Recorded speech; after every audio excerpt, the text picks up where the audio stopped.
Eu já quero deixar claro logo de cara que essa série é puro prazer culposo. Então, assim, obviamente não dá pra esperar muita coisa dela. Não é uma série que tem muito propósito de entregar coisas que sejam muito substanciais e mais profundas.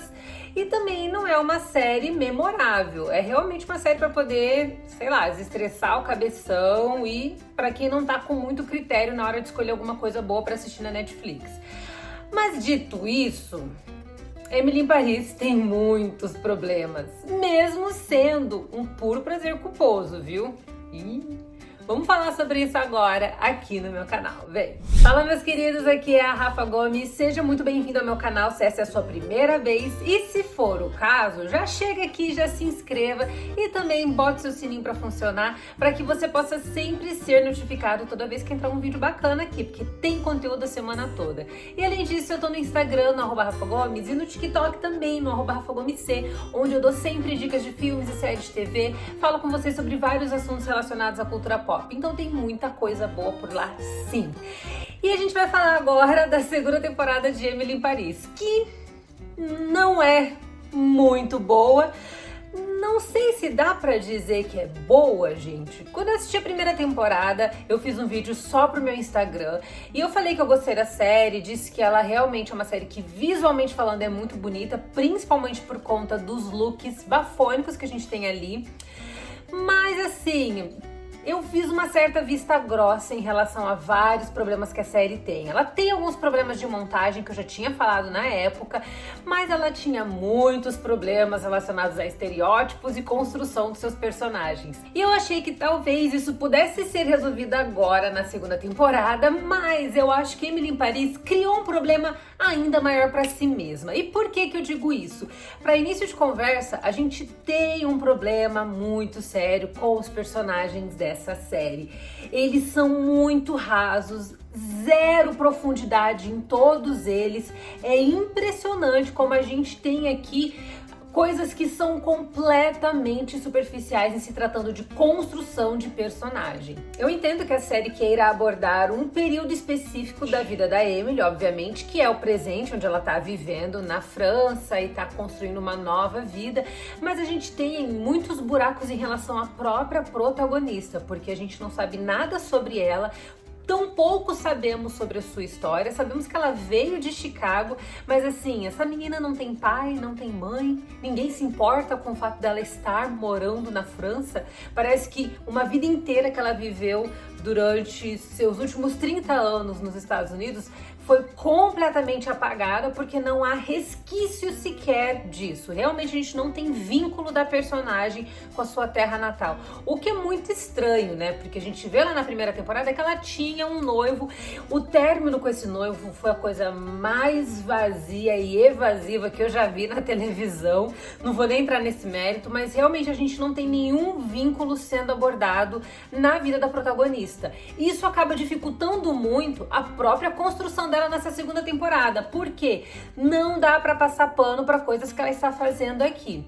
E esse é um problema que a gente tem na segunda temporada, que é a falta de carisma dos personagens. Eu acho que Emily in Paris sofre muito com personagens bidimensionais. E, gente, tudo bem, a gente tá falando de um prazer culposo, como eu disse pra vocês lá no começo. Mas mesmo quando é uma série ou um filme que foi feito pra ser meio cafoninha, meio brega, só pra desestressar mesmo, a gente precisa ter um pouquinho de camada ali, viu? Porque senão, até você que gosta desse tipo de conteúdo mais relax, com zero preocupação mental, até você vai se sentir órfão de conteúdo bom, porque a série acaba atingindo um certo limite que, se não tiver um pouquinho mais de profundidade, ela não vai funcionar mais pra ninguém, inclusive pra quem gosta desse tipo de conteúdo. E é isso que a gente tem aqui. E não é só a Emily que tem problemas. A gente vê a personagem coadjuvante que faz a melhor amiga dela, que tem um certo nível de profundidade por conta dos seus problemas com seu pai, que acabam sendo trazidos à tona com um pouquinho mais de vontade, mais do que a própria vida da protagonista. Ou seja, a gente tem um desfalque muito grande em áreas que não deveriam acontecer numa série, porque se a Emily ela é a protagonista, como a gente vê no título da série, será que não deveria ter um pouquinho mais de camada nela? Agora, em relação a essa amiga asiática, a gente tem um problema porque ela é uma personagem que é extremamente caricata. Caricata até para os padrões de Prazer Culposo. É realmente uma personagem que também não tem muitas camadas e consegue até mesmo ser um pouco irritante em tela. É uma personagem que eu não acho que ela contribui para a trama de forma nenhuma. Ela não traz valor substancial para dentro da narrativa. Ela acaba sendo uma espécie de alívio cômico, como também uma caricatura de uma melhor amiga. Ela não chega a ser bem uma melhor amiga, até porque essa personagem acaba induzindo a protagonista a uma série de erros ao invés de direcioná-la para decisões um pouco mais sábias. E esses problemas acabam se estendendo tanto para o Gabriel como também para Camilo, que formam essa geometria amorosa estranha com a Emily. E são dois personagens também que não apenas têm problemas de caráter, mas também têm problemas de carisma.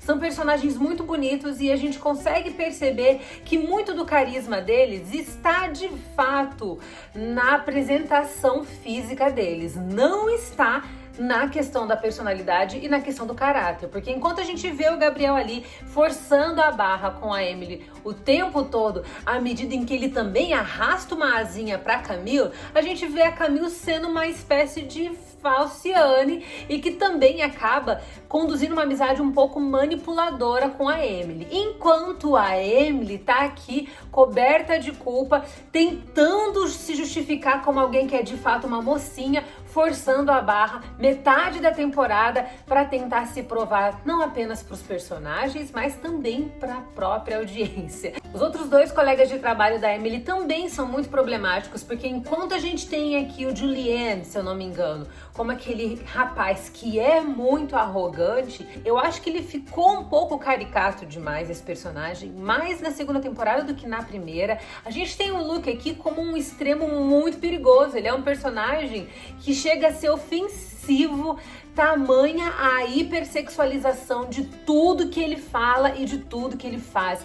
Ele é um cara que, assim, no mundo real, seria um cara emocionalmente doente, porque o tanto que ele tenta inserir conteúdos de teor sexuais no meio das conversas, gente, não é comum, não é saudável e não é engraçado. Então eu não consigo entender a construção desse personagem Luke do jeito que ele é, porque ele acaba sendo um personagem que todas as vezes que entra em cena, ele entra pra tornar o ambiente mais desconfortável, mas não de um jeito o Michael Scott em The Office, de um jeito que é difícil de assistir também, viu? A série continua também com alguns problemas relacionados aos estereótipos. A gente percebe que o Darren Star quis corrigir algumas dessas questões que foram pontuadas quando a primeira temporada foi lançada, de forçar uma certa visão de como os franceses são. Eu entendo que existem certos costumes, hábitos e tradições dos franceses que sejam remotamente semelhantes ao que a gente vê na primeira e na segunda temporada. Mas a verdade é que a visão que a série construiu do povo francês acaba sendo um pouco racista, sim. É bastante preconceituosa. E eles tentaram se desmembrar um pouco disso, mas mantiveram algumas coisas que ainda são complicadas. O que eu acho que o Darren Star deveria fazer era tomar uma aula com o Jason Sudeikis para aprender como criar conflitos culturais, ou melhor, socioculturais entre duas nações diferentes, de forma que ambas as nações sejam devidamente respeitadas em seus costumes. Porque em Ted Lasso a gente tem aquele técnico de futebol americano que acaba recebendo o convite de assumir a liderança, o papel de técnico num time de futebol tradicional da Inglaterra. E ele é realmente um estrangeiro, um cara que desconhece a cultura, desconhece o esporte e precisa aprender a lidar com aquelas pessoas, com aquele ambiente, com aquele contexto social e cultural também. E Sudeikis consegue fazer isso de forma brilhante, criando um contraste entre o que há de melhor e pior de ambos os povos, à medida que também salienta aquelas coisinhas, aqueles aspectos que acabam sendo um pouquinho criticados, tanto por parte do povo britânico em relação ao povo americano e vice-versa. Então a gente vê desde o humor britânico sendo tratado ali de forma que o americano não consiga entender, assim como os exageros e a efusividade do personagem do Sudeikis também são tratadas ali como algo espalhafatoso pelos britânicos, e tudo isso é feito de forma muito respeitosa. Só que aqui, em Emily em Paris, a gente vê isso de forma bem cafona e beira o vulgar. Por quê, gente? Porque a gente tem esse personagem Luke que tá sempre puxando pra hipersexualização, como se ele fosse uma espécie de tirinha de quadrinhos que reforçasse um estereótipo sobre a sexualidade francesa, assim como a gente tem também toda aquela questão dos horários de trabalho, que já haviam sido abordadas lá na primeira temporada e que voltam a ser pauta aqui no lance de é proibido ligar no fim de semana, aquela coisa toda, que são frasezinhas de efeitos que foram marteladas em excesso na primeira temporada, voltando aqui agora de uma forma que, assim, é desnecessário. Eles estão querendo forçar alguns conflitos territoriais e culturais entre americanos e franceses para não perder tanto a piada. Só que no final do dia, gente, não é engraçado, não funciona como piada. Por isso que eu tô falando que tem problemas aqui nessa série que, mesmo em qualidade de prazer culposo, são problemas que afetam até mesmo esse tipo de produção que é para ser um puro prazer culposo. Então, essa questão dos estereótipos é um problema que, assim, dessa vez não dá pra gente tentar dissociar, não. Não dá pra poder fechar os olhos e fingir que não existe. É um problema que eles tentaram corrigir, diminuíram bastante, mas ainda existe. Mas é claro que eu preciso salientar também que é um ponto positivo no fato de que eles deram uma boa reforçada no francês aqui. Até porque, como a série foi duramente criticada pelos franceses, justamente por reforçar estereótipos e por não explorar muito a culturalidade e a beleza do povo francês e até mesmo o seu idioma, a gente percebe que eles quiseram colocar muitas cenas feitas em francês. O que eu particularmente acho ótimo, porque, gente, se é para se passar na França, sejamos um pouco mais realistas, né? A gente tem tido séries aí que são feitas totalmente em outros idiomas pela Netflix. Hoje não tem mais tanto essa barreira em relação a idiomas. Eu sei que os americanos têm muita resistência em relação a assistir produções que não sejam feitas na língua inglesa, mas vamos combinar, né, gente? Numa era onde Round Six se tornou uma das produções mais vistas no mundo e a mais vista da Netflix, tá na hora da gente começar a valorizar os idiomas daquelas regiões em que as tramas se passam. E para terminarmos, outra coisa que foi bem problemática na segunda temporada de Emily em Paris é algo que já acontecia na primeira temporada, mas que não foi melhorado aqui, que é a falta de profundidade nos seus conflitos.